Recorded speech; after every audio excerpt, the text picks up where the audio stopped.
Good evening and welcome to my presentation, The Case for Creating Shared Value. My name is Alex Heron. I am a master's degree candidate at Prescott College. This course is the Organizational Transformation and Sustainability Leadership taught by Janice Lau. Once again, this is The Case for Creating Shared Value. Creating Shared Value, or CSV. This presentation will be structured in kind of a who, what, when, where, wow, and how and why structure.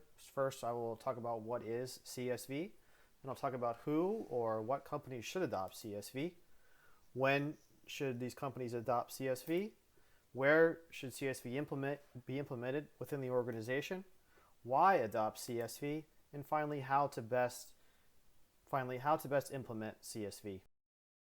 First of all, what is CSV?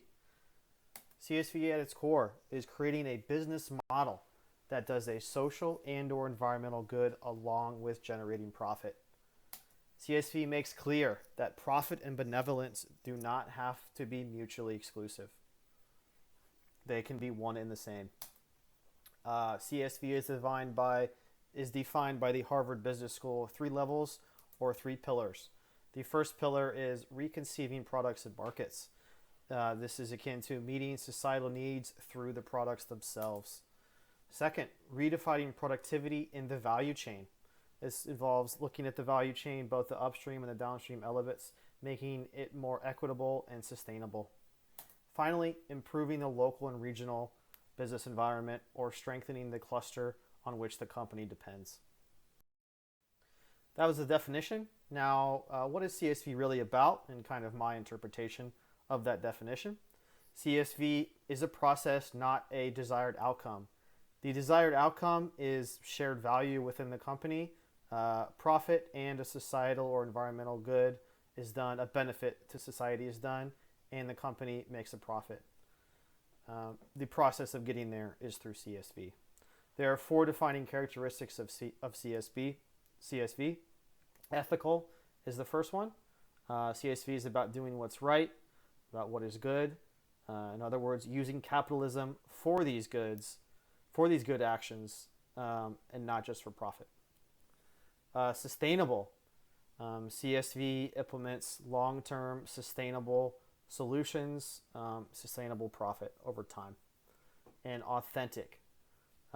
People are craving real, authentic interactions from not only from their employer, but from their personal relationships, and that should extend to their employer as well, and should extend to CSV. Finally, CSV is a collaborative process. It only works if it is collaborative, if there is collaboration between managers, employees, leaders, and followers within the company, and then the company and the community and the consumers outside of it.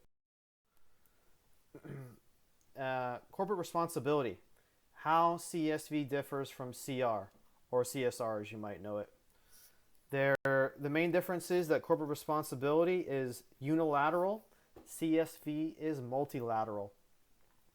Corporate responsibility can be seen as the company acting on behalf of the employees for a particular social good project, while CSV is the employees acting on behalf of the company for ongoing social good projects.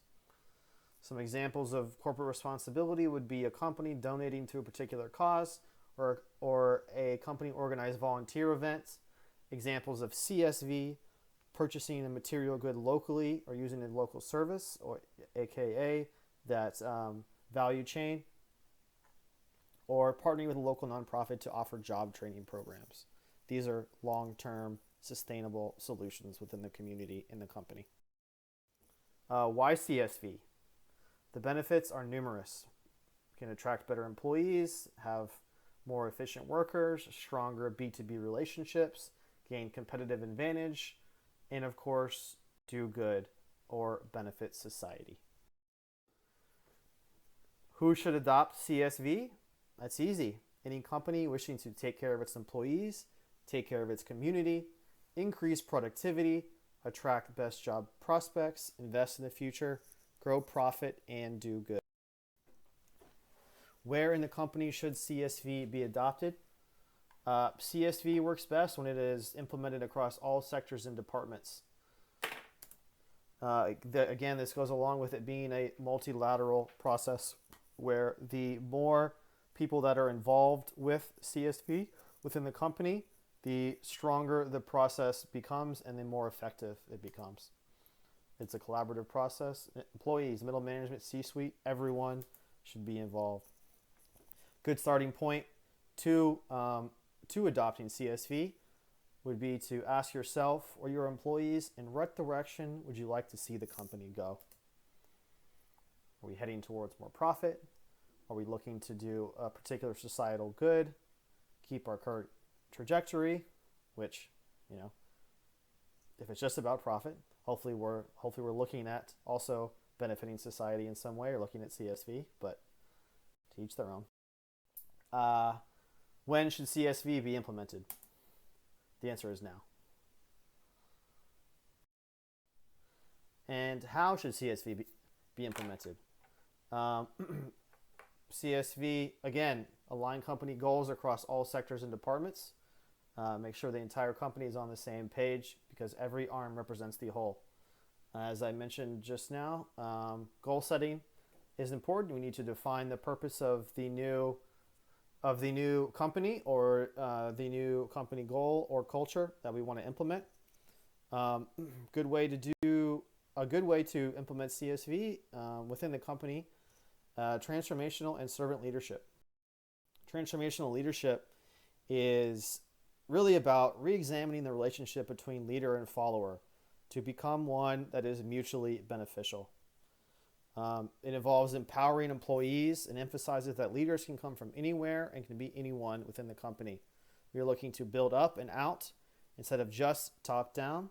Of course, we are not against building top down, but often there are leaders hidden within your company or they're in plain sight that just need to be brought out. And transformational leadership is a great way to do that. Transformational leadership is not transactional, it is transformational. We're looking at long-term structural change and not instant gratification. We're not looking at like bonuses as the only means of finding workplace satisfaction. Employees want to connect with the company on a more moralistic level and know that they are benefiting society, not just taking home a check at the end of the day. Servant leadership. Leaders exist because they have followers. Servant leadership focuses on that follower aspect. You will never know what motivates someone until you ask. Key to servant leadership is listening to your employees.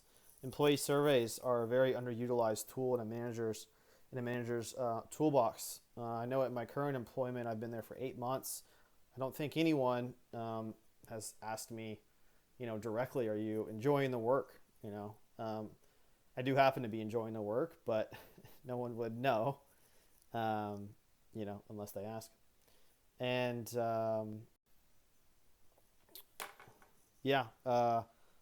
follower leader, mutually beneficial relationship. One cannot exist without the other. Again, when we want to build leaders, leaders can come from any part of the organization.